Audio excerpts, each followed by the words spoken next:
Locked On Longhorns, the show. Jonathan Davis, your host. Today's episode of Locked On Longhorns is brought to you by Bet Online. Bet Online, where the game starts.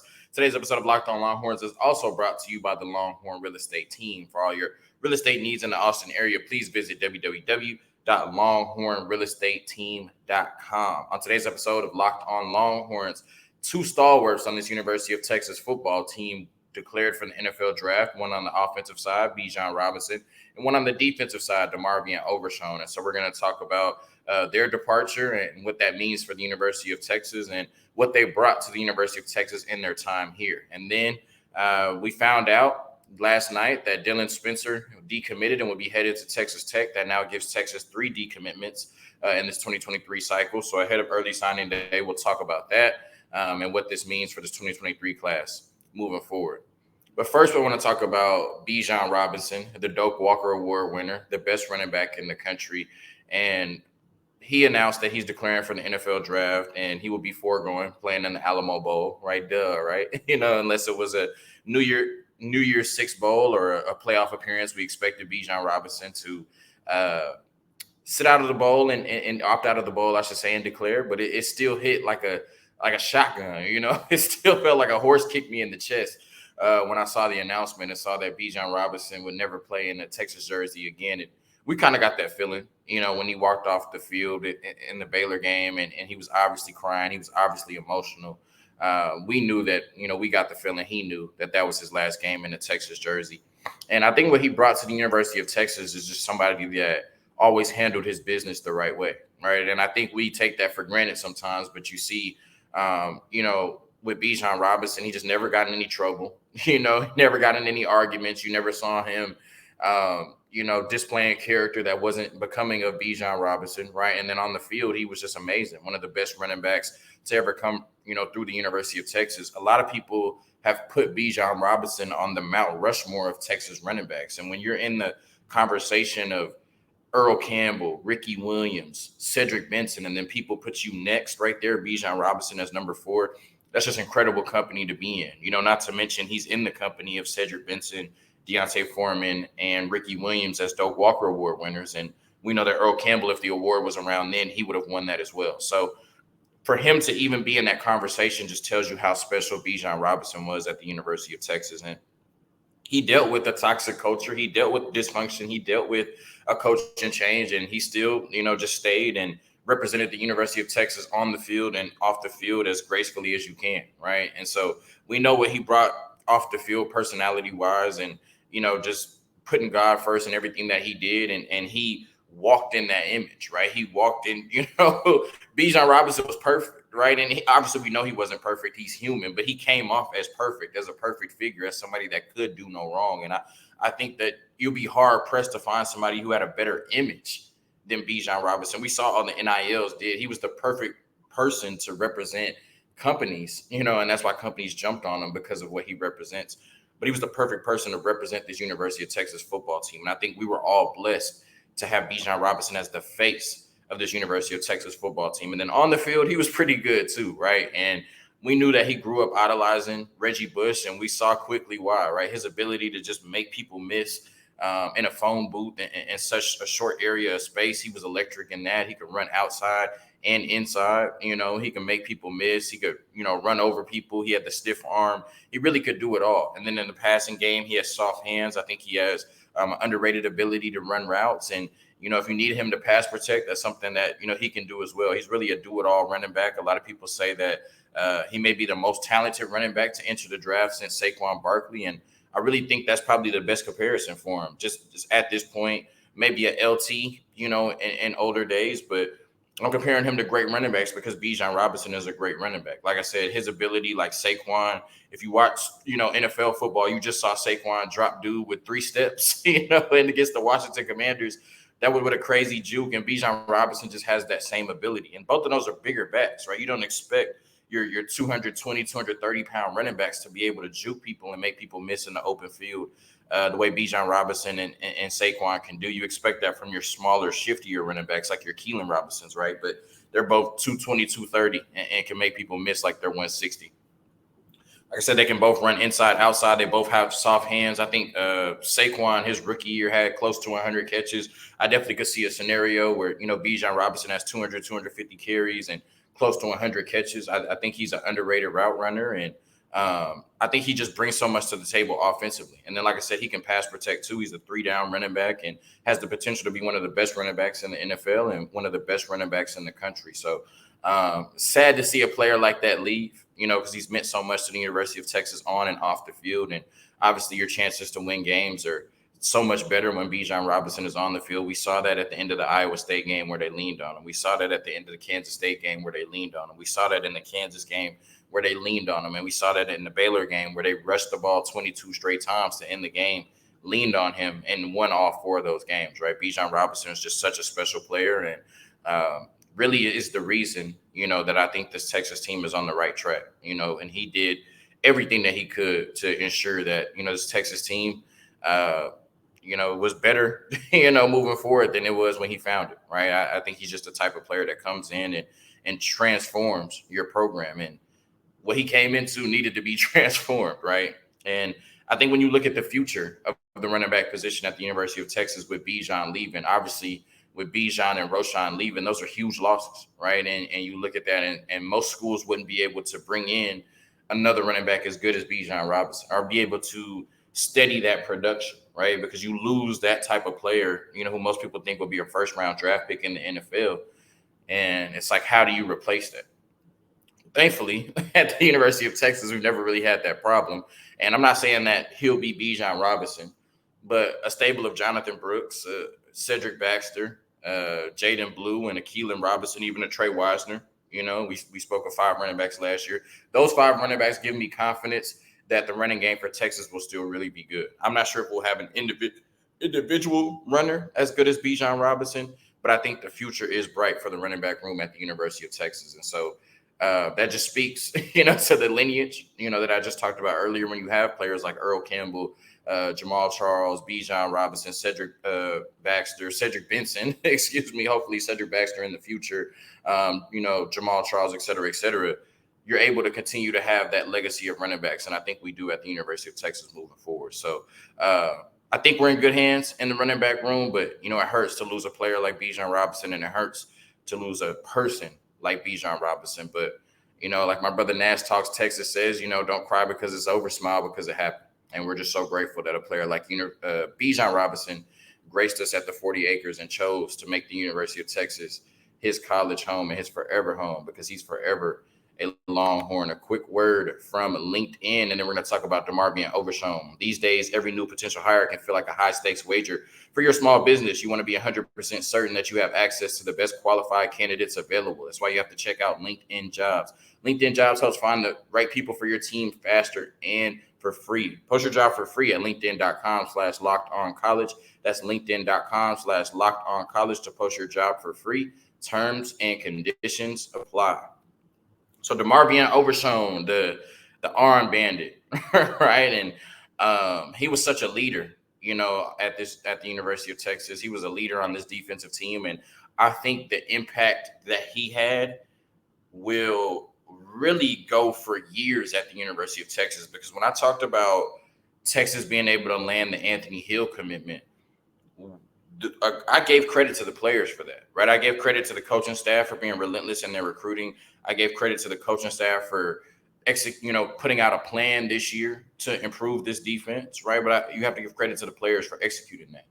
And I think if those players like Jalen Ford and Demarvion Overshown specifically, and other players as well, if they don't go out there and put out a product on the field defensively that was complete night and day from the product in 2021, I don't think you get commitments from players like Colton Vasek or flips and commitments from players like Anthony Hill, right?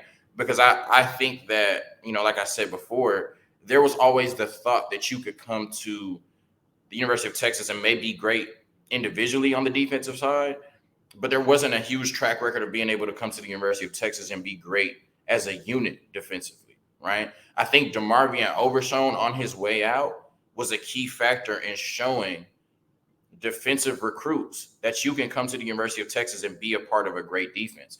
I think Demarvion Overshown was such a huge part of having a defense this year that was elite at times. I mean, they were elite in the Oklahoma game. They were elite in the TCU game. They were elite in the Bama game, right? Like all of those games in the beginning of the season, really most of the games in DKR, they were elite this season, right? A top 30 to 50 defense on all metrics. You have to give Demarvion Overshown credit for that, right? Because he was a big part of that. And I think that's going to continue to be etched in, defensive recruits' minds, right? Like, look how that defense played in 2022. They can only continue to get better, especially if they bring in players like me, right? Which is probably what players like Anthony Hill are thinking. And to me, Demarvion Overshown led a unit of really experienced players, right? Experienced seniors that have been through it all at the University of Texas. And I think that's a big reason why this defense was so good this year as well, because the amount of experience they had on it compared to the offense, where the offense was a lot younger and may have had, some more inconsistencies due to that age. We had a veteran experienced group on the defensive side. And Demarvion Overshown was a part of that 2018 class that came in and, played for a Big 12 championship his true freshman year, and then was not able to match that success for the rest of his college career. But you still saw the maturation in the person that was Demarvion Overshown. You still saw the maturation in the player that was Demarvion Overshown throughout his 4 years at the University of Texas. And you saw him grow. You saw him switch positions, and you just saw the development, right? And you saw it all pay off this year, not necessarily with the team success, but with the individual success, because he was first team all Big 12. And you just saw him making plays all over the field, right? It was such a blessing to see him to be able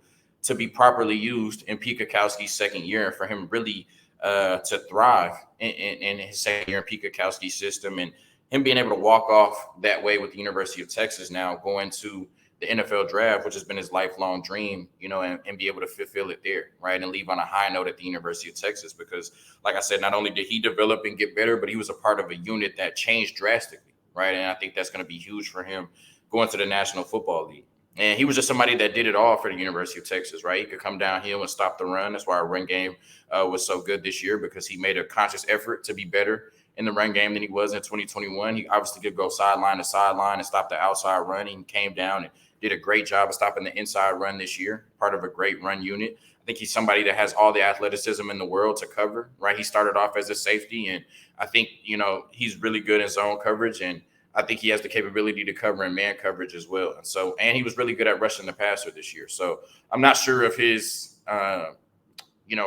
future perspectives in the NFL, right? I'm not sure how they'll use him. I think Bijan Robinson is your superstar, right? He goes in, he's your every down back, and he's somebody that can, change the fortunes of your offense. I'm not sure if Demarvion Overshown is that player for the defensive side. I'm not sure if he's an every down defensive player, but definitely somebody that you can use as a utility player, and definitely somebody that does a lot of things well. Like if you need him to come in on third down and rush the passer, if you need him in your nickel and dime packages to be a cover linebacker, and if you need him to come in at times and stop the run as well, he can do that, right? I think he's a little smaller, has to beef up if you want him to stop the run and stop the power run on every play. So I'm not sure if he's a 3-down linebacker at this point, but definitely somebody, like I said, that can come in, rush the passer and cover, and can be used in nickel and sub packages to give, the offense's trouble and try to figure out how to block him and deal with him, because he has the speed to really erase anything on the offensive end. So when I think of Demarvion Overshown, I just think of, somebody that, really came in and dealt with a lot. Like I said, you compete for a Big 12 championship your true freshman year, and then at least team wise, you never get back to that for your rest of your time there. But, the development that we saw from him, and then, the ability for him to lead a defensive unit that looked the way it looked this year, where really nobody expected it to be good, as good as it was, right? I think Demarvion Overshown meant a whole lot to the University of Texas. And like I said, based on what we saw defensively from this team last year, and him being, kind of one of the biggest reasons for that, I think that will have an impact moving forward at the University of Texas for a long time, because now they've put a product on the field that will show recruits you can be great at the University of Texas defensively. And he was a big part of continuing to sell the plan and the vision that Pete Kwiatkowski has for the University of Texas on the defensive side. And I think they executed that to a T. And I think that's the reason that Anthony Hill is committed to the University of Texas right now. So like I said, Demarvion Overshown left his impact on the University of Texas, and I think we'll see it defensively for a long time. Coming up next, a quick word from NHSA, and then we'll talk about Dylan Spencer and some other decommitments and what that means ahead of early signing day for this University of Texas 2023 recruiting class. Did you know that driving under the influence of marijuana is illegal? That's right. Driving high could get you a DUI. And if you're wondering if law enforcement can tell when you're driving high, well, everyone else in your life can. Your friends can tell, your coworkers can tell, even your parents can tell. So what makes you think law enforcement can't tell? Well, they can. If you feel different, you drive different. Drive high, get a DUI. Paid for by NHTSA. So Dylan Spencer, I'm not even sure he like officially decommitted. Like he just took some visits and said, I'm 100% committed to the University of Texas Tech. And so that now makes 3 commitments for the 2023 class, 3 decommitments that all ended up in the Big 12. Right. So it'd be interesting to see if, Texas has to line up against any of these 3 players. Jonah Wilson, wide receiver out of Houston, decommitted and committed to the University of Houston. Dylan Spencer out of Houston, edge player, decommitted and committed to Texas Tech. And then Jamel Johnson, who was the first commitment in the 2023 class, he decommitted, the safety out of Arlington, and committed to TCU. So there's a chance that Texas may be lining up against some of these players next year, and definitely probably will if they don't leave early and end up playing in the Big 12 in 2025. I think we've heard in really all 3 of these cases, or at least I've heard with Jamel Johnson, Jonah Wilson, maybe not Jonah Wilson, but Dylan Spencer and Jamel Johnson, that these were kind of, I think, mutual decisions more so. The University of Texas may have encouraged these players to take some visits or look elsewhere, right? And but I still think these are 3 really talented players, right? Players that we were excited about when they joined the recruiting class, and players that I wish the best for, and I think all have a big opportunity to play Big 12 football and, put their name on the map. Do I think that this really affects the 2023 class for Texas, as in these are big losses? Like, not necessarily. We're hearing about, Texas recruiting Derek Williams through the whistle. I think those type of players, when you lose them, those are players that, you can say, wow, that was a huge loss. Like, wow, it hurt to see him decommit. And so anytime that you have players that commit to the University of Texas and they decide to go elsewhere, it stings a little bit, because you're excited to have them on the 40 acres. And I think all 3 of these players have the potential to be really good players at the next level. But, I think these are players that, the University of Texas, there kind of was some, mutual talk there and some mutual understanding there. Right. And, when we talk about this class, we have the headliners, right? The Arches, the Cedric Baxters, the Jontes, the Malik Muhammads, right? And from everything we've heard, the Anthony Hills, right? And from everything we've heard, the Colton Bassics, we don't have anything to worry about those players. And so that's a good thing. And you wish some of the players at the bottom, at the bottom of the class, the best of luck, right? Because you'd rather them decommit and go to the best opportunity for them now than come to the University of Texas, kind of spend 2 years there, not really accomplish anything, and then have to transfer out, right? The best situation for the player is to make their best decision for them long-term right now. And it seems like those 3 players did. And so, I liked Jonah Wilson. I think he's going to be really good at the University of Houston. I like Jamel Johnson. And obviously they're building something special at TCU, and I can't wait to see him in that defense. And I thought Dylan Spencer, he was really good. I think he was a top 200 player when he committed to the University of Texas before the season. Not sure he had the season he wanted to have. Not sure Texas, not sure he had the season Texas wanted him to have. I saw that he dropped down he's down about 330, 340 in the 24/7 composite, which is still a really good player. Like, I'm not saying that at all. Still a 4-star, still one of the best players in the country. I mean, there's tens of hundreds of thousands of high school players. So if you're the 330th best player in the country, that's still really good. I just don't think he had the senior season that he wanted to have, and probably has a, better path to playing time and making an impact at Texas Tech. So ahead of early signing day, I think this class still is really great. Still one of the best classes. I think it's probably still a top 3 class, even with the decommitment of Dylan Spencer. And I think you just have to be grateful that when you look at this Texas team, we didn't have any really major transfers. Hudson Card had to transfer. He wasn't going to start next year. We really didn't have any major transfers from this team. And when you look at this recruiting class, we really didn't have any major decommitments. So all that continues to tell me is that the culture is trending in the right direction. This Texas team is trending in the right direction. And these players, whether in the 2023 recruiting class or these players currently on the Texas roster, they have faith in what Sark and his coaching staff is building for the future. And we'll see, starting with December 29th, what that future looks like. Hook 'em. Peace.